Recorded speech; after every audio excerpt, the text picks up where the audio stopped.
sayyidina Muhammad. Pak Ustaz, minta izin Bapak.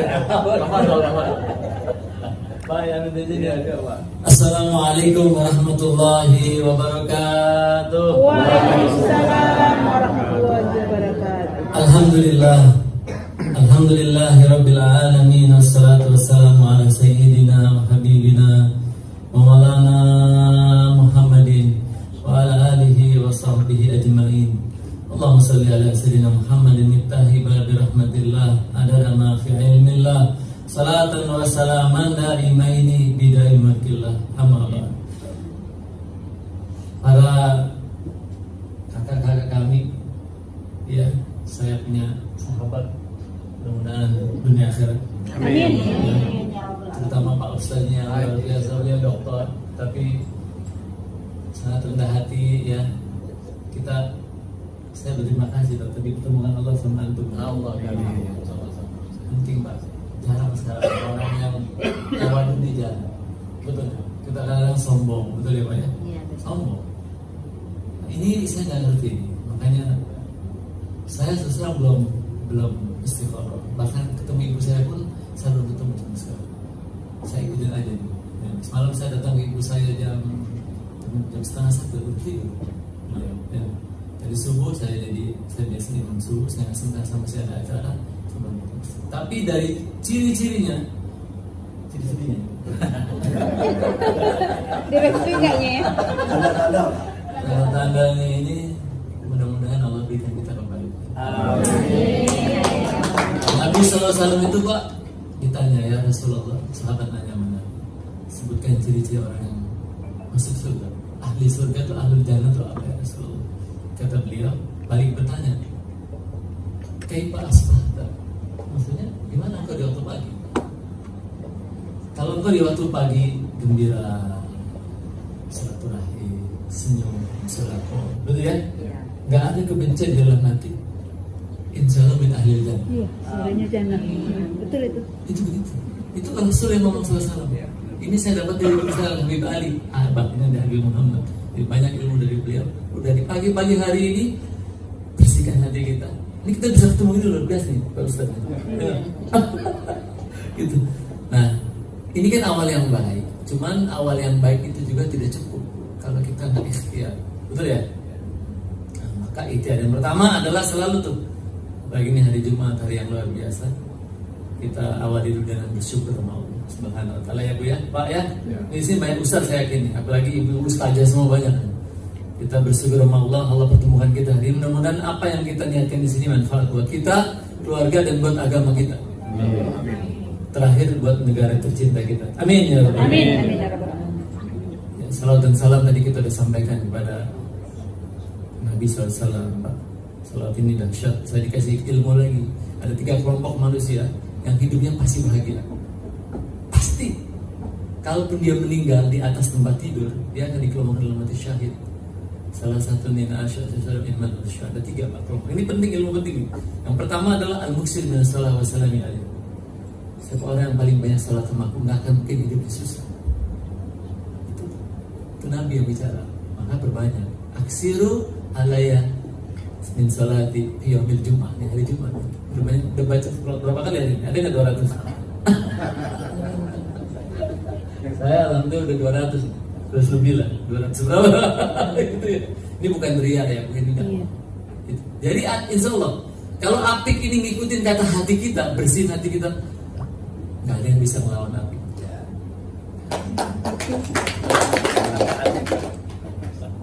Dan niatnya jangan satu karena untuk jabatan, untuk karena dipuji orang.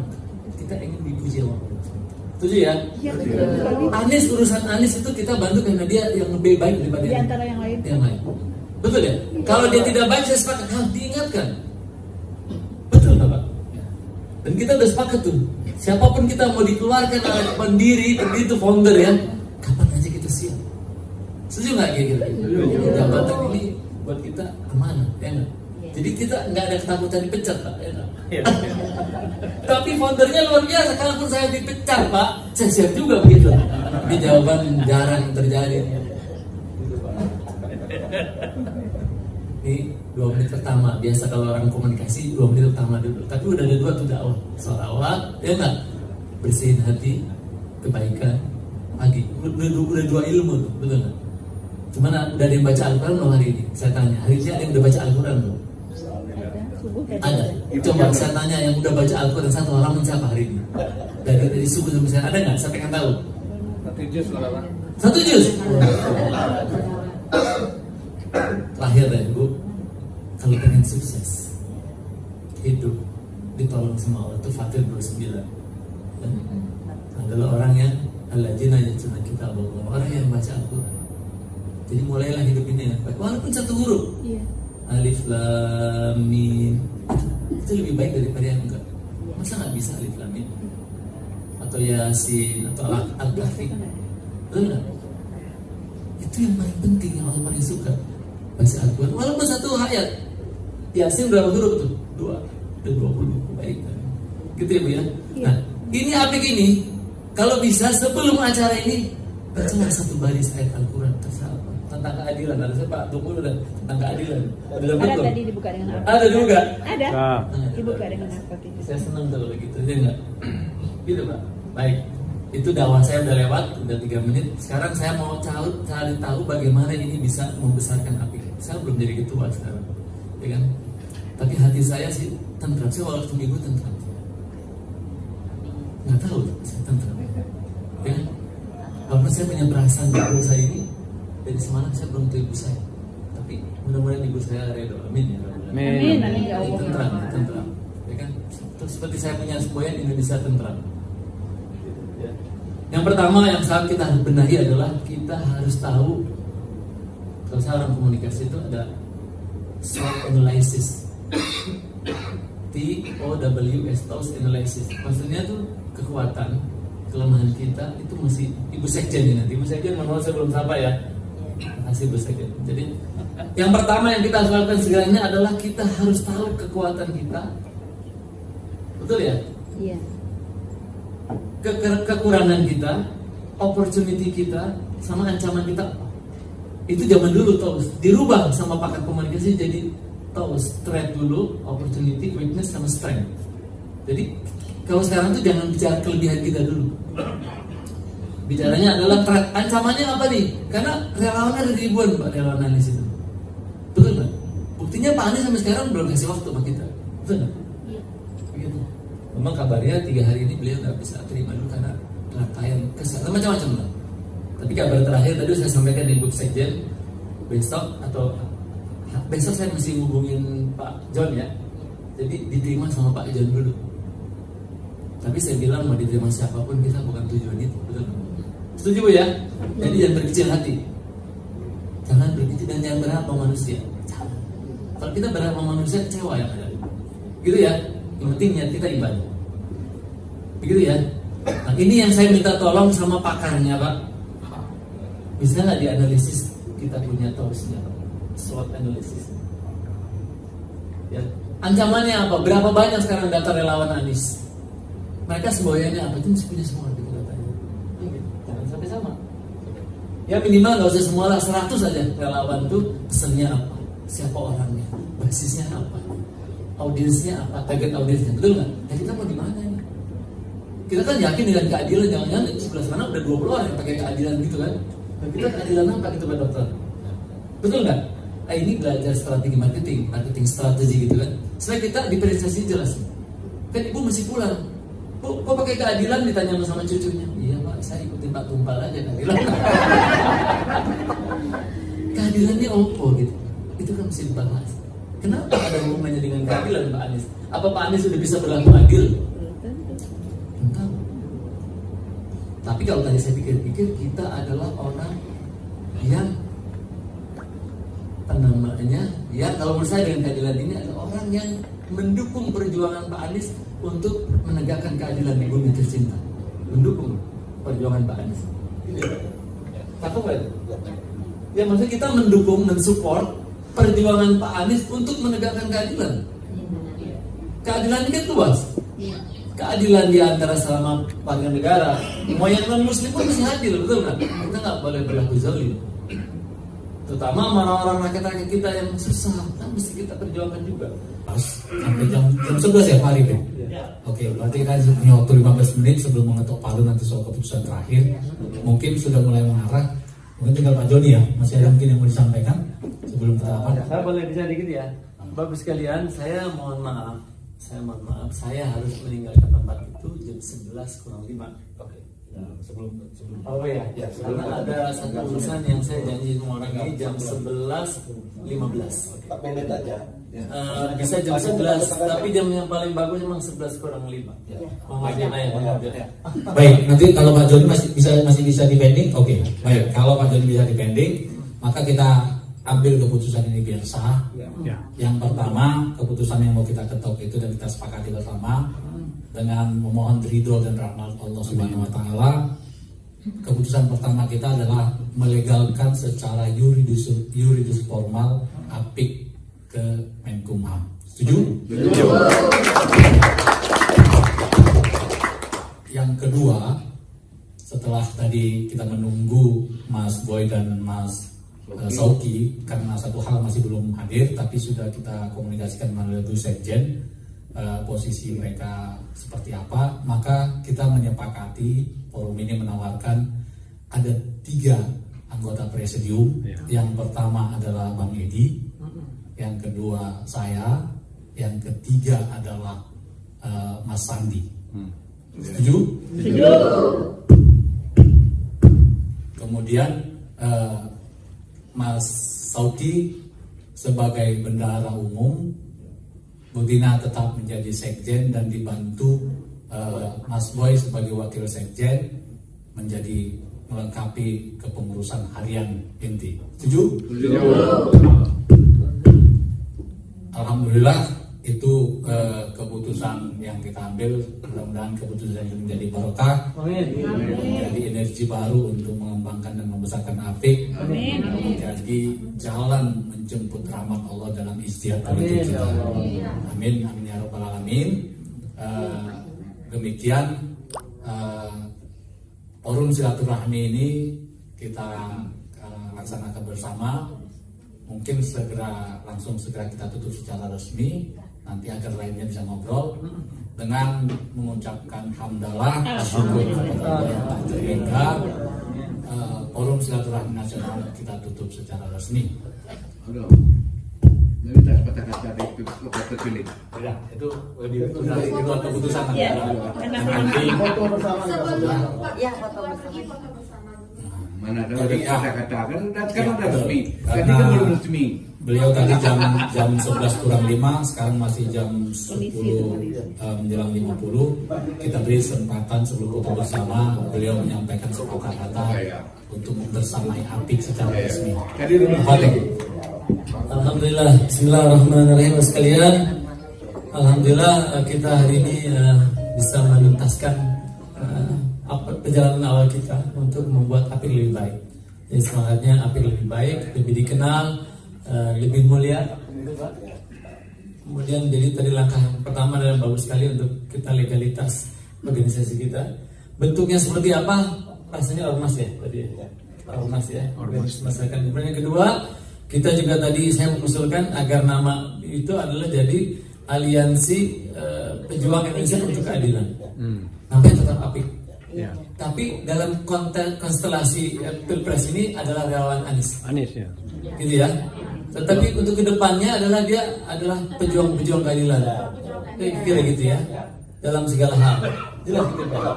Nah, jadi silakan pakarnya untuk memformulasikan ini.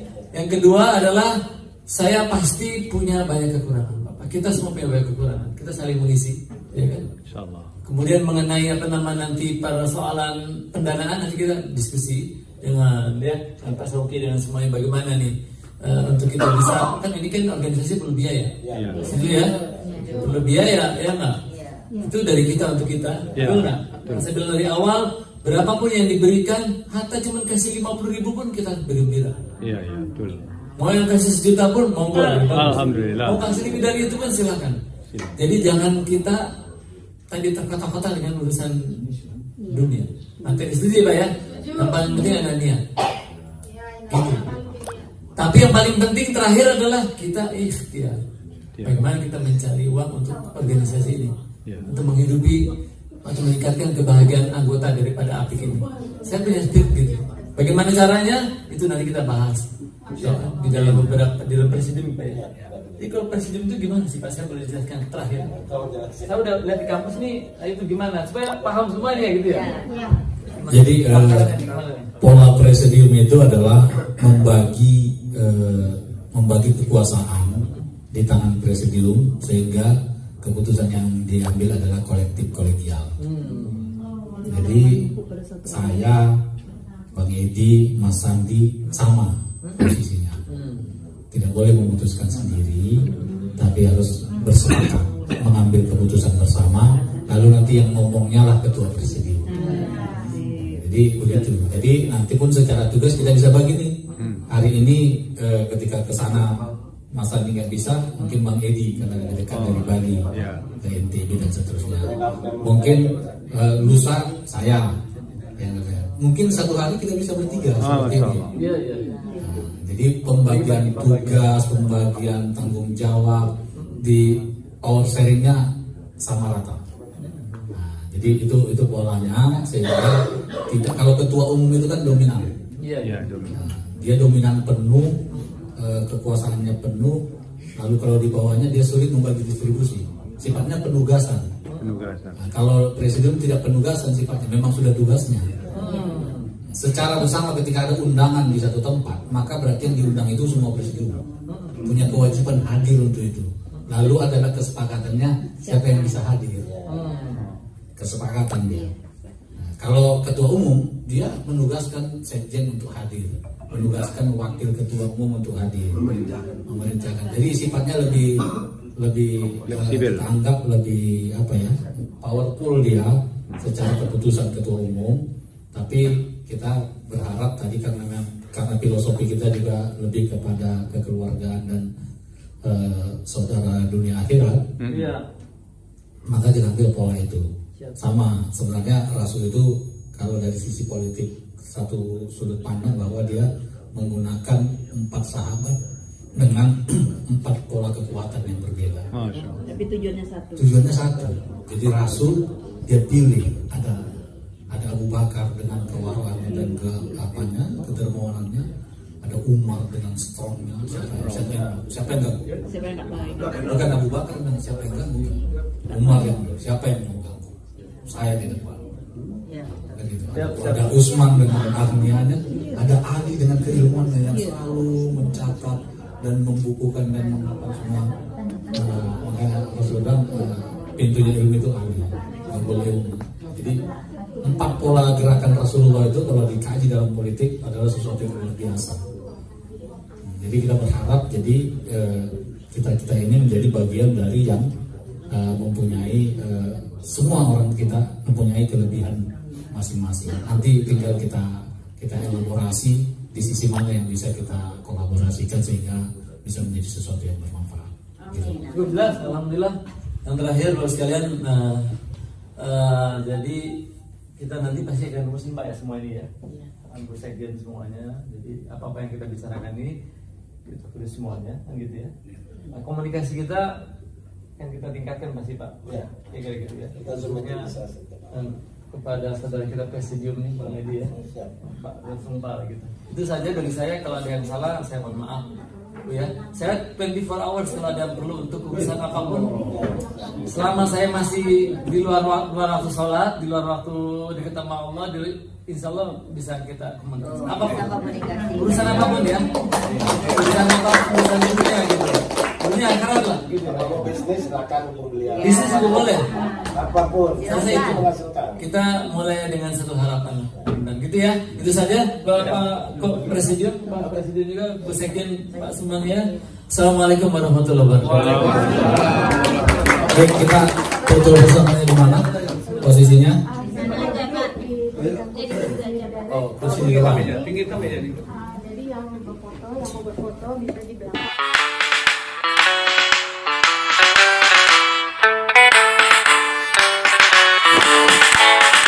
Gema solawat berkumandang, marhaban anis Baswedan, putra terbaik pilihan, calon pemimpin masa depan.